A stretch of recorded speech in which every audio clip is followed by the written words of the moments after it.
Hey guys, David Delanave. I want to talk about something today. Actually, I want to do something that I don't normally do, which is the kind of video blog. I was inspired to do this yesterday. My buddy Kevin Kuja put out a video that was kind of his thought process that he went through after I had made this tweet on Twitter, and we kind of went back and forth. The tweet was that I said, so is 94% year-over-year growth good? And it was kind of one of those obscure, like no background tweets, but obviously I was talking about my business, and I didn't specify, but I was talking about revenue growth.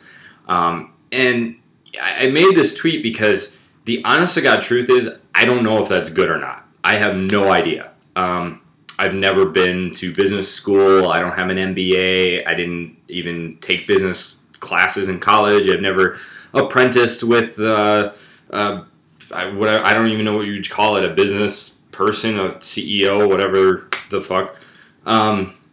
So in my previous experiences in business, which I want to get into a little bit today, have been so far from what I'm doing right now that there's no comparison. I mean, just for comparison, when we created an online advertising startup in 2007, my business partner at the time and we experienced something like 10,000% growth month over month, 1 month. And so, it's hard to compare. So I didn't make that to brag or boast or anything. It was just kind of one of those rhetorical, like, I think that's good. I guess I don't really know.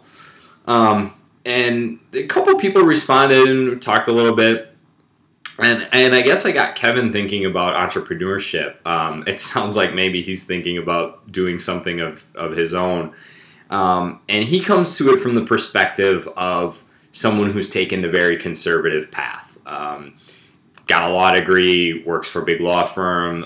From what I know, he's been there for quite some time.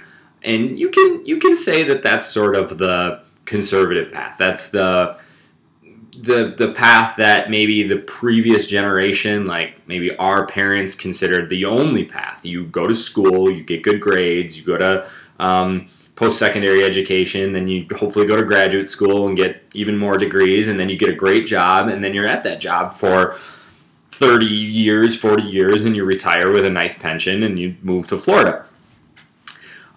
Which is interesting because the world has changed so much, and that illusion of safety is just that. It's such an illusion now because you are so disposable. A company will can your ass and hire someone for 1% less. And I think the interesting paradox is the bigger the company, the quicker they are to make that decision. Like a Best Buy will can you to replace you with someone in India who can do it for a fraction probably of what you do it for, versus maybe a small mom and pop shop where there's only 3 or 4 employees and maybe you know how to do so many things that it would be difficult to train someone in. So Kevin kind of has picked up that I have sort of just always been an entrepreneur, and that's true. I kind of want to start back. My very first memory of starting a business was discovering, I was probably 9 or 10. I discovered these plants. We called them carnivore plants. And basically, like, you touch the leaves and the leaves would shut. Actually, I think we called them piranha plants. The leaves would clamp shut as soon as you touched it. I thought this was the coolest thing, and I found them at some nursery. So I decided that I was going to buy them at that nursery and resell them at the farmer's market. Lord knows why I wanted to go sell at the farmer's market. But I did, and I sold these plants, and I probably made no money. But it was the experience and the fun of it. And my parents encouraged us very much. Then the second most... the oldest business memory that I have is back when the PlayStation 1 was awesome. I happened to know quite a bit about electronics and stuff like that, so I knew how to install the mod chips so that you could play pirated games. So basically you could just burn a copy of any PlayStation game, and then with this chip installed in your PlayStation, you could play them. So I started a business at school. People would bring their PlayStations to school, and I would take them home, and I would solder in the chip, and then I would give it back to them, and I think I charged like $20 for it or something like that, which was a steal because then you could totally illegal pirate all these games. So that was one of my less ethical businesses. When I was about 13, I started doing essentially consulting for a local business. It was a local nonprofit. I don't remember how I got into it, but I remember the need they had at the time was they got a lot of, because they were a nonprofit, they got a lot of computers donated to them, but maybe parts were missing or pieces didn't work. So what they wanted me to do was take a bunch of different computers, take all the parts out of them, and kind of create one functioning computer. So that's how I started. And by a year or two later, I was essentially their entire IT department. I ran their servers and handled their email and fixed all their desktop issues. And what's funny is, obviously I was like 13 or 14 years old. I was making really good money. I was making $20 an hour. I remember this very well, which even now is double the living wage, at least for Minnesota. And in 1996, $20 an hour for a 14-year-old was really good money. And even still, I was saving them thousands upon thousands of dollars, because if they would have hired any other IT consulting company or hired someone full-time, they would have spent probably 10 times that. So it was a win-win for everybody. Through college, I did something very similar. In college, I had the only job I've actually ever had. It was working for Red Bull, and I was fired from it. So I have officially been fired from the only job I've ever had, job where I worked for someone else and I got a paycheck. I think I was probably fired ultimately. I don't actually know, but I think ultimately it was because someone was stealing from the company, and I think he accused me of stealing from the company before I got a chance to tell people what was going on, and no one else had the integrity to speak up because everyone knew what was going on. So I think it was kind of one of those situations.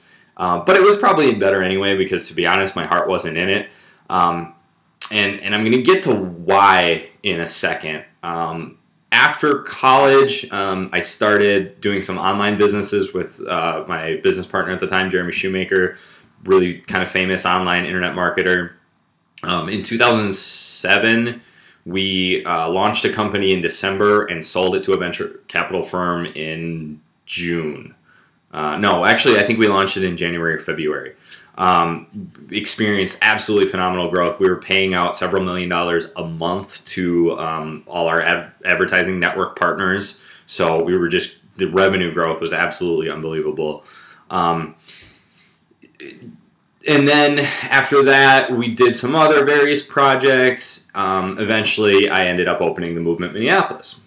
And what all of these things have in common is that every single time I saw a need for something, or a problem that needed to be solved, or a need that needed to be filled, in every one of those cases, I saw something that needed to happen, and I created a business around it.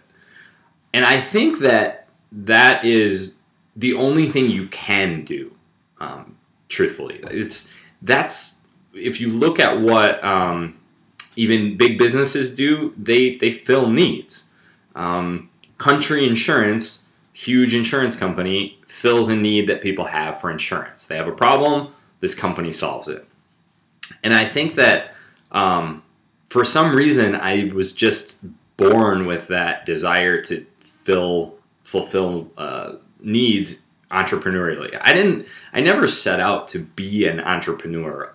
All I know is I see a problem and I solve it, and usually you need to be compensated for solving problems, and there you have the business. So I've never approached entrepreneurship from the perspective of I am gonna do something crazy and risky and hopefully it works out for me. However, I think that, and this is kind of getting to maybe answering the question that Kevin had, which is how do I get there? How do I begin to do that? I think that your environment is your single biggest factor. So my environment and what I think made me an entrepreneur is my father, both genetically, like nature and nurture. I think my father just has it in his blood. And growing up, that's what I saw him do. When he lived in Italy, he had a mechanics shop where he fixed cars and actually pioneered converting cars from gasoline to liquid propane, which was significantly less expensive in Italy, especially at that time. So he kind of pioneered that technology and did those conversions for people. He saw a problem that needed to be solved, and he solved it. And then when he moved to the United States, at first he was a waiter because he just had to make ends meet for our family. But when I was pretty young, he started a travel business because he decided that he wanted to take people, take Americans to Italy and show them the real Italy that he knew. Again, he saw a problem, he saw a niche that needed to be filled, and he decided to start a business to do that. So I think I got that entrepreneurial mindset from him and from growing up with that. And I think that if you want to do that, you need to surround yourself with entrepreneurs. You need to surround yourself with people who are creating things. And I think that eventually you can't help but start seeing those angles and seeing those opportunities and seeing how you can do it. Because listen, I'm going to tell you, the mechanics of running a business, you're going to figure them out. If I can figure it out, you can figure it out. The accounting and paying bills and paying employees and all that bullshit, none of that stuff matters. All that matters is you solve a problem and you have a business. Look at one of the most successful companies in the world. Look at Apple. All they did was solve a problem beautifully and continue to do so even more beautifully. They solve problems you didn't even know you had, and they do it so beautifully that they can't help but be rewarded for it. And that's what I hope to do with my gym. There are so many fitness businesses out there that are just bullshit. I mean, they're not solving a need. What they're doing is they're fulfilling a demand of the market. The market demands fitness information, so they're like, I'll give you what you ask for. And it's shit. It's absolute dog shit. The problem that I saw when I opened the Movement Minneapolis was that I know about this way of training that can make training easy and more effective and more productive, and more people need to know about this. That is my entire business thesis. More people need to know how to make their training easy and productive. Versus I can slap together a program that promises something that it can't possibly deliver, and I can sell it for $19.99. Like, I don't get on board with that. So surrounding yourself with entrepreneurs, I think is the way to do that. Jen, my wife, Jen Sinkler, has basically set off on her own. And I'll be the first to tell you, I had absolutely nothing to do with pushing her towards setting off on her own. When I met her, she was 9 years into working for Experience Life magazine, very, very happy there. But I think her mindset started to shift over time, seeing what I was doing. And I think that if you asked her now, she would say she couldn't see it any other way. It was just being around me, being around the people that I associate with, because as you can expect, I would associate with a lot of entrepreneurs. I think that she started to see that, yeah, I have something that I want to share with people, and the only way that I can currently do that is by starting a business.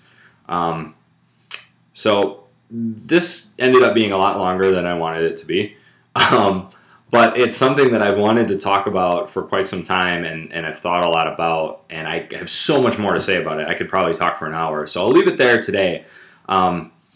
If I can leave you with one thing, I'm going to repeat it. If you are ready to set off on your own and do your own thing, or you see a problem that needs to be solved and you want to start a business to solve it, not only should you do it, of course you should do it, But start by surrounding yourself with people who are doing similar things. And I think that by creating an environment that supports that, it'll be a foregone conclusion that you will pursue that. Talk to you soon. Thanks for listening.